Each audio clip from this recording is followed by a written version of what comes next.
जय श्री ओम नमः सिद्धेभ्य। ओंकारं बिंदु संयुक्तं नित्यं ध्यायन्ति योगिनः कामदं मोक्षदं चैव ओंकाराय नमो नमः। अविरल शब्दगणो प्रक्षालित सकल भूतल मल कलंका मुनिपासी तीर्था सरस्वती हरितोन्दृता अज्ञानतिमिरान्धनां ज्ञानाञ्जनशलाकया चक्षुरं येनितं येन तस्मै श्रीगुरुवे नमः। परम्पराचार्य गुरुवे नमः। मङ्गलं भगवान् वीरो मङ्गलं गौतमो गणे मङ्गलं कुन्दकुन्दार्यो जयेन्द्रमस्तु मङ्गलं नमः समय साराय स्वानुभूत्या चकासते चित्स्वभावाय भावाय सर्वभावान्तरचते।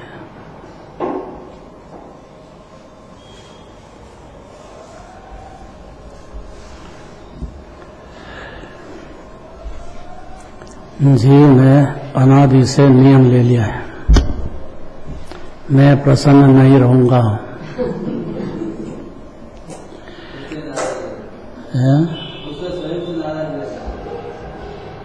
पूरी बात सुनो, पहले पूरी बात सुनना चाहिए।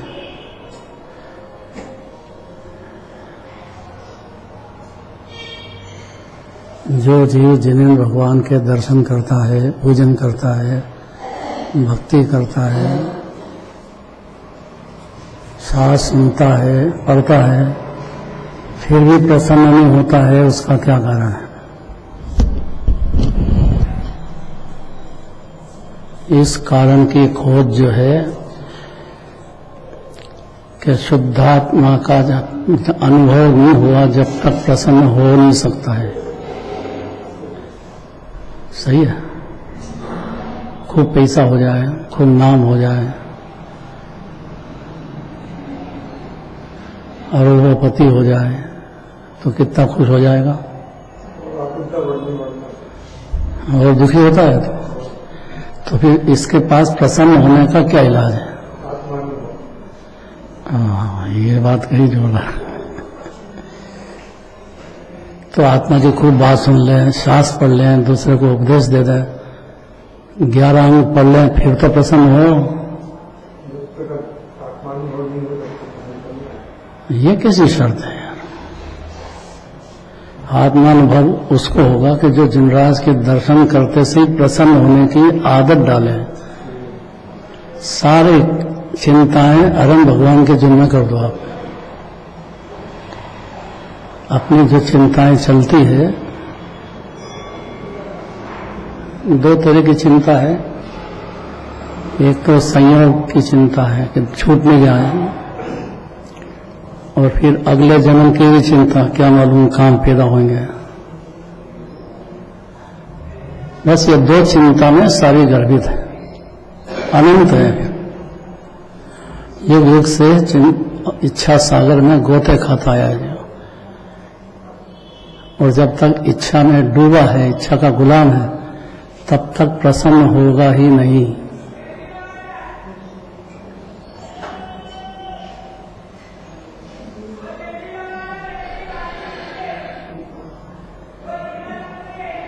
इसको फिर से पढ़ो। कल हो तो गया था, आज तो इसका सार पढ़ना है पूरा। अब जल्दी नहीं करना, दोनों काम करेंगे। एक पैराग्राफ से दूसरा ज्यादा नहीं पड़ेगा, फिर दूसरे को नंबर देंगे, तीसरे को नंबर देंगे। जितने पैराग्राफ आएंगे सबका अलग अलग पढ़ना है।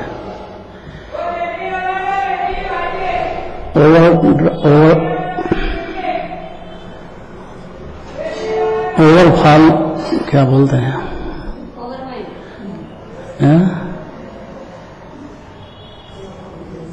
ओवरवाइज नहीं बनना है।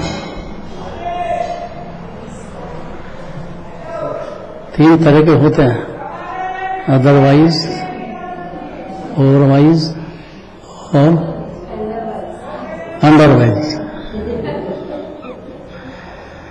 3 तरह के बुद्धिमान होते हैं जगत में। उसमें सबसे ज्यादा खतरनाक ओवर वाइज होता है। खूब शास्त्र पढ़ लिया, प्रवचनकार बन गए, दूसरे को समझाने लग गए,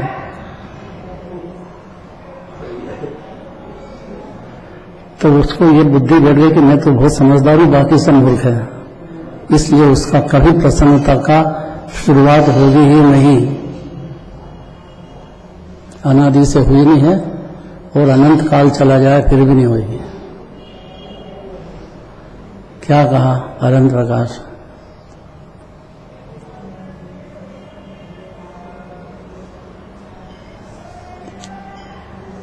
बच्चा है,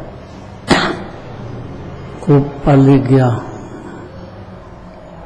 और बाप तो बेचारा नौकरी करता था या थोड़ा बहुत कमाता था और उसकी करोड़ों की इनकम शुरू हो गई।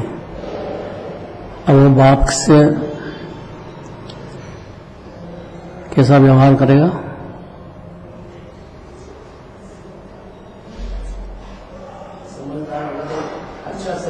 ये समझदार शब्द क्यों कहा है? बाद में हो जाएगा है? नहीं, समझदार होना जरूरी है। और घर वाली समझदार नहीं हो उसकी तो वो ज्यादा समझदार होना जरूरी है। बहुत कठिन है, बहुत ज्यादा कठिन है। हाँ, इतना है कि अगर समझदार होगा तो बाप की कीमत करेगा, विनय करेगा, उनका एहसान मानेगा, उनकी सेवा करेगा। और ज्यादा ही ओवर हो गया है तो उसकी घरवाली के कहने में चलेगा और एक सेकंड भी घर में शांति नहीं रहेगी। तो घरवाली से झगड़ा करे? झगड़ा नहीं करे, वो खाली उसके दिल से बाप का प्रेम होना चाहिए तो वो भी सब ठीक हो जाए। यहाँ घर वाली पर्याय है और दैव उसका धनी है। अब निकालो इसमें से, बुद्धि लगाओ, कब प्रसन्न होगा? अब बुद्धि लगाओ। जब पर्याय द्रव्य को गिफ्ट देगा। काय का? अनुभव। हाँ, यही गिफ्ट है बस प्रसन्न होने का, कि पर्याय जो है संपूर्ण समर्पण कर दे। पत्नी है तो पूर्ण समर्पण पति पे चाहिए। ज्यादा पढ़ी लिखी हो, ज्यादा पैकेज हो तो अकड़ने का जरूरत नहीं उसको। ऐसा पर्याय खूब प्रसिद्धि हो जाए, सम्यक दर्शन हो जाए, मुनिराज हो जाए, तो भी जिनेंद्र भगवान की भक्ति, उनकी विनय, उनकी पूजन और जिनवाणी के अनुसार अपनी परिणति के गुणस्थान का हिसाब और अपनी पर्याय को जानता हुआ, अपनी कैसी पर्याय चल रही है, चारित्र मोह की सम्यक दर्शन के बाद उसके साथ जानता हुआ, और जब तक अपनी पर्याय पूर्ण नहीं हो जाए, जिन्हें भगवान की भक्ति भावलिंगी संत के लिए भी अनिवार्य है, होगी ही होगी, और इसीलिए प्रसन्न रहते हैं। गंभीर बात हो गई। आप देखो,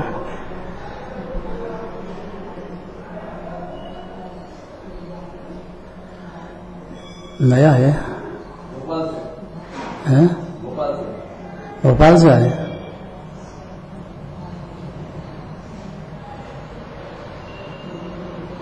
कैसे बैठे थे वहां? कुछ समझ में आ रहा है कि नहीं आ रहा है? तो प्रसन्न क्यों नहीं होते यार? चेहरे एकदम खिला हुआ रहना चाहिए यार। यहाँ भी प्रसन्न नहीं रहेगा तो तीन लोक में तो भटकते ही रहेगा, कहीं प्रसन्नता का ठिकाना नहीं है उसको। सबसे बड़ा शत्रु मान कषाय है, मायाचारी है, लोभ है और क्रोध तो है ही सबका बाप। इसके अनुसार चलती नहीं है तो ये क्रोध अनंत अनुबंधी का करता आया है। अब ये कि चलना चाहिए मेरी, बस चलती नहीं है, तब क्या करें, क्रोध होता ही है। इसलिए प्रसन्न नहीं हुआ अनादिकाल से। अब देखो, शुद्ध आत्मानुभव होने पर जिनेंद्र देव की भक्ति पूजन आदि का सार यह है कि आत्मा जीव अनादि अनंत शुद्धता का समुद्र है, अनंत गुणों का दरिया है। ऐसी बात कान पे पड़ते से ही प्रसन्न चित्त हो जाएगी, बस तो पात्र होएगा। बहुत जरूरी बात है, गंभीर बात है।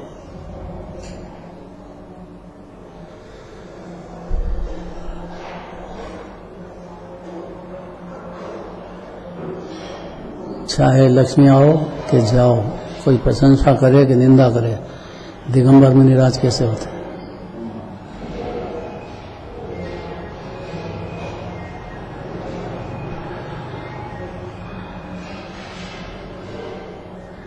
विक्रमादित्य थे राजा, और बुलाया मुनिराज को, जाएंगे?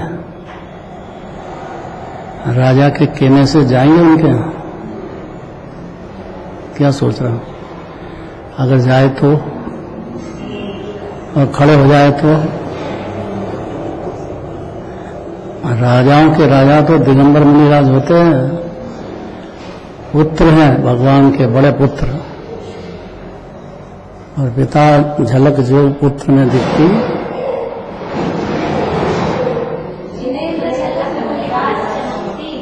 हाँ, जिनेंद्र झलक निराज चमकती है। तो क्यों? कि वो प्रसन्न है जंगल में। शेर आ जाए कि कोई आ जाए कि कोई कितने उपसर्ग करो, उनकी शांति जो चल रही है वो भंग नहीं होगी एक क्षण भी, और बढ़ती चली जाएगी। तो कितने उपसर्ग हो वो केवल जान लेते हैं। अनंत उदाहरण है ऐसे। अब देखो,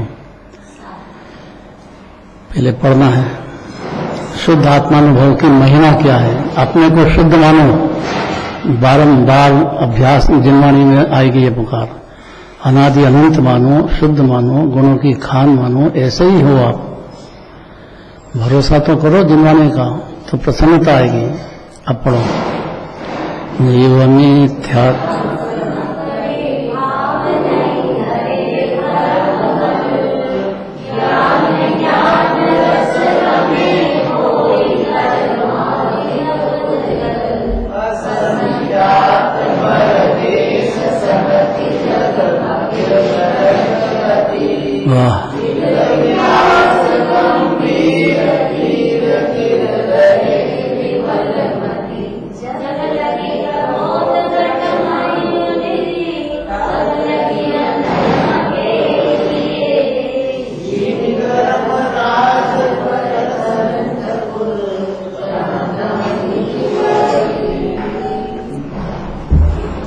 आज क्या हुआ?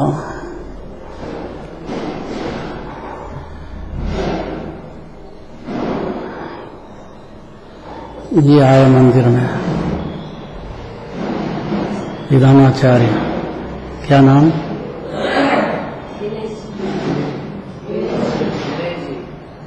है?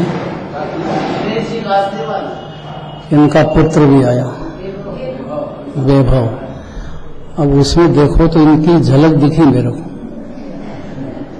ये वास्तव में देखो, मानो उसका बातचीत का टोन देखो, उसकी विनय देखो। और बाप ने नाम रखा वैभव, तो वास्तव में वैभव संपन्न दिखा मेरे को। ऐसा विनय, ऐसे ढंग, बोलिए डिक्टो कॉपी। डिक्टो कॉपी मतलब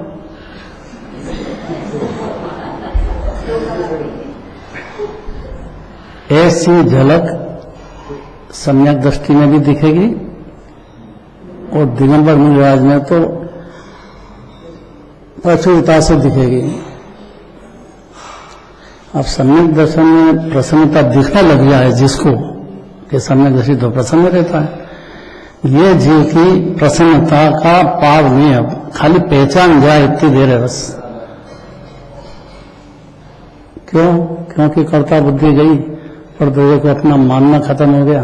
अपनी आत्मा सिद्ध समान परिपूर्ण गुणों का दरिया दिखा, अब प्रसन्न नहीं होगा। इसलिए आत्मानुभव की महिमा कहते हैं। अब ये पहला अर्थ पढ़ दो, ये तो कल हो गया था ना, फिर से एक बार पढ़ दो। जीव मिथ्यात्व दशा में पढ़ो। जीव और ना रागादि भाव मन का धारक है। वाह, कर्म उग्र है और ज्ञान तो ज्ञान रस ही में लीन रहता है। इसकी जीव के असंख्यात प्रदेशों में स्थिर गंभीर धीर निर्मल ज्योति अत्यंत जगमगाती है। वाह, तो जब तक ज्ञान हृदय में प्रकाशित रहता है तब तक मिथ्यात्व नहीं रहता। जैसे कि नगर में धर्मराज बैठने से जहाँ तहाँ नीति ही नीति दिखाई देती है, अनीति का लेश भी नहीं रहता। बहुत बढ़िया बात है। अब कब से शुरू हो जीव को ये अनीति, दूसरे द्रव्य को कब्जा कर लेना, ये सबसे बड़ी अनीति है। धन पे कर लो, परिवार पे कर लो, घरवाली पे कर लो, एक परमाणु पे भी कर लो, ये अनीति अनादि काल से चलती है। और ये अनीति चलेगी जब तक प्रसन्न हो ही नहीं सकता है, क्योंकि वो इसके अनुसार चलेगा नहीं, स्वतंत्र है, ये वस्तु स्वरूप है जो दिव्यधनी ने जिमराज ने कहा है।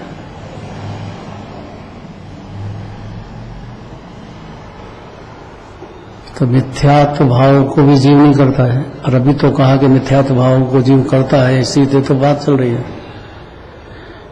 कि वो पर्याय अपेक्षा की बात है, और द्रव्य अपेक्षा से जीव ने कभी मिथ्या दर्शन किया ही नहीं।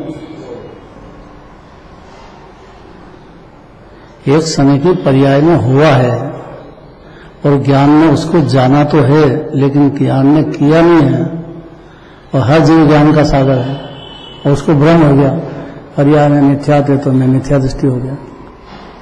ये भ्रम गया कि सम्यक दृष्टि हुआ, प्रसन्न चित्त हो जाएगा। ये कोमल सर, और कोई रास्ता है? अनादि अनंत का दाव पका है, समझ जाए तो अनंत काल तक सुख का रास्ता लग गया उसको। नहीं समझा तो फिर वहीं का वहीं फिर 84 लाख में अकेला परिभ्रमण करेगा। इसके लिए विस्तार से स्थिति अभिकार का सार पढ़ना है। पढ़ो भाई, पहले इधर से शुरू करो, कौन पढ़ेगा? मैं जिसका नाम लो बाकी नाराज होते हैं, अपनी बुद्धि से जोर लगा दो।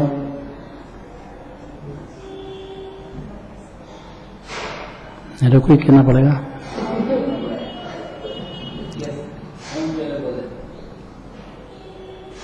सरला बहन पढ़ो। करना तो क्रिया, क्रिया जाए सो कर, जो करे सो करता। अभिप्राय यह है कि क्रिया का व्यापार करे, अर्थात काम करने वालों को कर्ता कहते हैं, जिसमें क्रिया का काम रहता है, अर्थात किए हुए काम को कर्म कहते हैं। जो कर्म की कार्रवाई की जाए उसे क्रिया कहते हैं। जैसे कि का करता है या ज्ञानी राम आम तोड़ता है, इस वाक्य में ज्ञानी राम करता आम कर्म और तोड़ना क्रिया। ये बात सत्य है कि नहीं?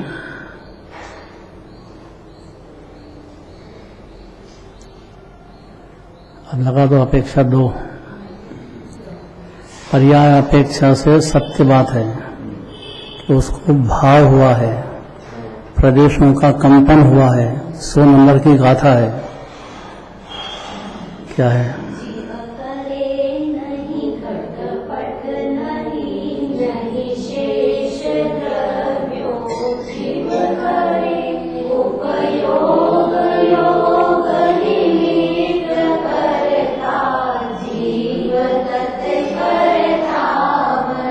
उपयोग मैंने अपना ज्ञान की पर्याय, जो ये क्रिया को जानती है, और प्रदेशों का कंपन हाथ आदि के साथ हलता तो उपादान से है, पर प्रदेशों का जो कंपन है उसमें निमित्त जीव का ज्ञान भी और राग भी होता है। ज्ञान जानने का काम करेगा और निमित्त होता है, क्योंकि अगर निमित्त नहीं हो तो हाथ की क्रिया भी नहीं हिलेगी, वो तो बुद्धबल है, उसमें ज्ञान ही नहीं है और उसकी स्वतंत्र पर्याय है। निमित्त तो होगा ही होगा, जब दो द्रव्य साथ रहेंगे तब तक। अरंग भगवान सिद्ध भगवान होगा, उनका काम निमित्त है, सिद्ध भगवान के। अरंग भगवान के है, आयु कर्म का निमित्त है, तो जब तक आयु कर्म पूरा नहीं होगा तब तक देह नहीं छूटेगा। अरंग भगवान की ताकत नहीं कि देह को छोड़ दे, है क्यों नहीं है? तो कितने प्रसन्न है, देखो अरंग भगवान की प्रसन्नता तो देखो। अनंत सुखामृत सागर धीर, कलंक रजोमल भूरी समीर, विखंडित काम विराम विमोह, प्रसिद्ध विशुद्ध सुसिद्ध समूह। सिद्ध भगवान है कि नहीं जगत में? अकेले हैं, प्रणति में राग देश नहीं है, संयोग में शरीर नहीं है, और अनंत सुख भोगेंगे अनंत काल तक सिद्धालय में। इसीलिए तीर्थ जाते हैं दर्शन करने, और काय के लिए तीर्थ जाते हैं? वे अपने शरीर के जीव वो भी हैं, वो भी आत्मा है, अपन भी आत्मा है, तो वो तो अनंत सुखी है, अपने दुख क्यों? कि जीव को प्रसन्नता नहीं हुई कभी, जिनवाणी सुन करके प्रसन्न हो, आत्मा की बात आए को नाचने लग जाए वो।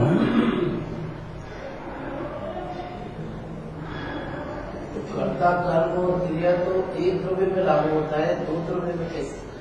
दो में अज्ञान दशा में मानता है जी, इतना ही मिथ्या दर्शन है। अगर दो द्रव्य भिन्न हैं समझ जाए तो मिथ्या दर्शन रहता ही नहीं। मानता है इसलिए 84 लाख योनि घट में भरे भ्रम हो रहा है। भ्रम में हो गया, अब चलता तो है नहीं इसके अनुसार, तो प्रसन्न होता नहीं है। जब देखो टेंशन, जब देखो नाराज, जब देखो क्रोध मान माया लोग, अड्डे हो गए पर्याय में। कि ज्ञानी के भी तो होता है कि ज्ञानी प्रसन्न रहता है, ये क्रिया पुद्गल की और राग से भिन्न पड़ गया है, और आत्मा का आनंद सागर पर्याय में फट गया है। उसके संयक दर्शन होते से ही उस कब्जा कर लिया उसने पूरा शुद्धात्मा पे, अंदर ही अंदर। तो प्रसन्न होने का उसको कला याद हो गई। राग भी हो, चारित हो, कितना भी हो, लेकिन रहेगा प्रसन्न। और यह बात अज्ञानी को दिखती नहीं है कि चारित्र का उदय हो, अपनी परिणति में कितना ही खाना पीना ब्याह शादी लड़ाई झगड़े चलते हों, लेकिन प्रसन्न रहता है। जस्ती है कैसे? क्यों? तो ऐसा कैसा आत्मा? सभी आत्मा बराबर है। इसके लिए अब अपन पढ़ते हैं तृतीय अधिकार का सार। जो पढ़ने की विधि क्या है, कैसे पढ़ा जाता है, वो अपने को इनसे सीखना चाहिए। देखो ये सर रहे, शिक्षा सर भी रहे ना, अनिल जी वहाँ रहे ना खुरई, तो हम बड़ी बड़ी पाठशाला में सब बोलना चलना सब बहुत सिखाते हैं। पढ़ो, अब देखो सब सीख जाना कैसे पढ़ते हैं एक एक शब्द। हाँ,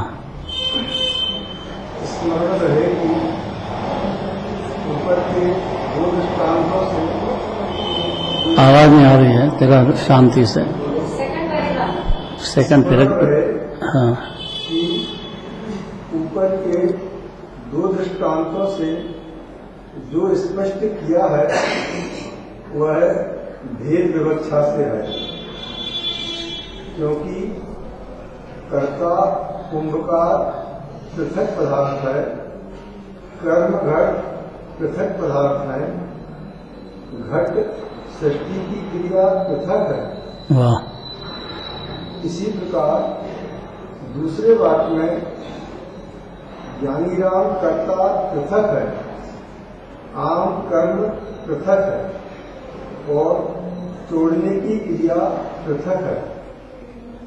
जैसे भेद व्यवहार में कर्ता कर्म क्रिया भिन्न भिन्न रहते हैं, वैसे अभेद दृष्टि में नहीं होते। पदार्थ में ही कर्ता कर्म क्रिया तीनों रहते हैं। जैसे कि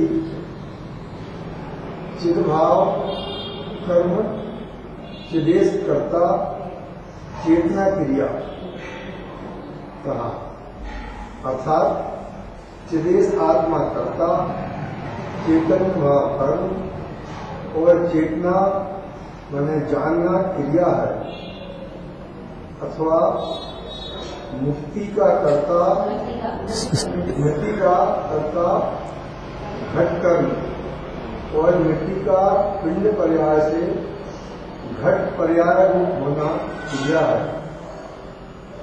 इस अधिकार में कर्ता कर्म क्रिया शब्द कहीं भेद दृष्टि से और कहीं अभेद दृष्टि से आए हैं, तो खूब गहन विचार पूर्वक समझना चाहिए। ये लाइन क्योंकि आखिरी गहन विचार, तुम व्यापार धंधे का करें, कुटुंब परिवार का गहन विचार करें, लड़ाई झगड़े का करें, असाता साता के उदय आगे उसका गहन विचार करें, और ये क्या विचार करें? सही विचार तो यही है? सही विचार तो यही करना। तो गहन विचार मतलब जिनवाणी सुन के यहाँ नहीं छोड़ देना है, अंतर में विचार चालू होना चाहिए कि क्या कहते हैं, करता है कि नहीं है। एक नहीं कहता कि करता है, एक नहीं कहता है कि नहीं है, तो एक नहीं ने करता क्यों कहा? कि आपकी पनति में राग देश परिणाम हो रहे हैं, तो उसके करता हो तो कर्म बनते हैं, तो वो भी निमित्त अपेक्षा से आपने किए हैं। आपने जो कर्म भाव किए हैं उसका फल आपके हृदय में आएगा कि नहीं आएगा? ये नहीं समझता है। इस बात को गहनता से समझना चाहिए। पर्याय की बात भी कर्ता कर्म में है भी जीव और नहीं भी है।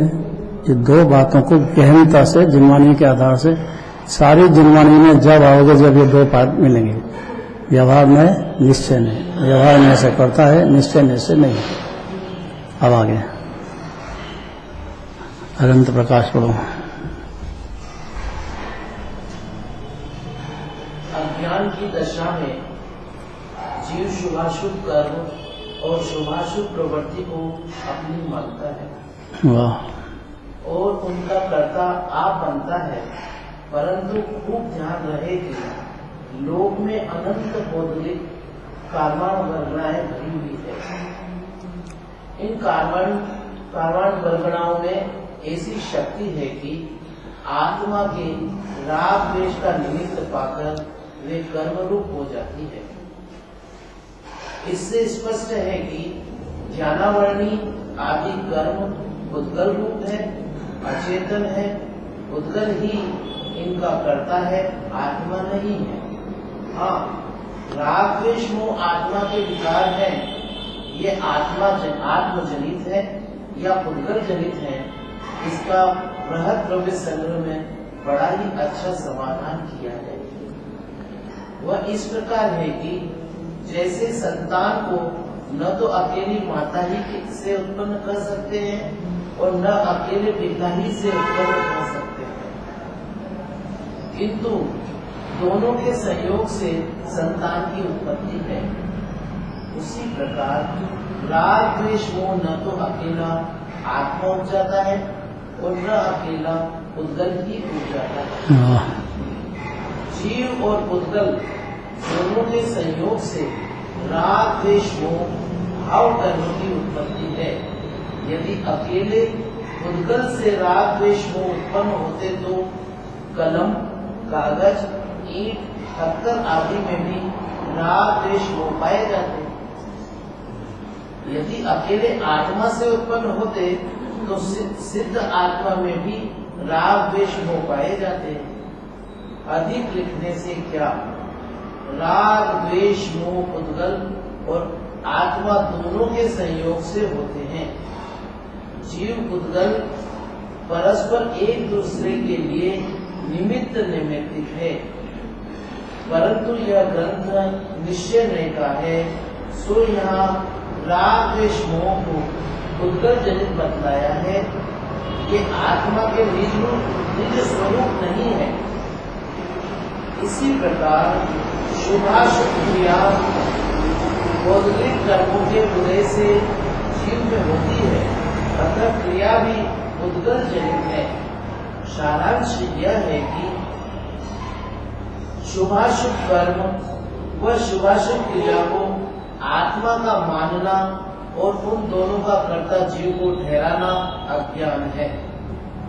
आत्मा तो अपने चित्त भाव कर्म और चैतन्य क्रिया का करता है और उद्गत कर्म का कर्ता अंतर ही है। मिथ्यात्व के उदय से जीव सादा सादा आदि कर्म और दया दान पूजा व विषय कषय आदि शुभाशुभ क्रिया में अहम बुद्धि करता है कि ये मेरे कर्म है, मेरी क्रिया है, यह मिथ्या भाव है, बंध का कारण है, बंध परंपरा को बढ़ाता है और शुभाशुभ क्रिया में अहम बुद्धि नहीं करना अर्थात उन्हें अपनी नहीं मानना और उनमें तन्मय नहीं होना सम्यक स्वभाव है, निर्जरा का कारण है। बहुत बढ़िया बात है। अब इसका विस्तार हो गया है, अब कल से पूरी बात आ गई। अब फिर यही चलेगा पुण्य पाप अधिकार, और जब तक पुण्य पाप चलते रहेंगे तब तक ये अधिकार चलता ही रहेगा। पुण्य पाप नहीं होंगे तो रंग सिद्ध हो जाएगा जी। कल चलेगा आगे जोरदार नया अधिकार।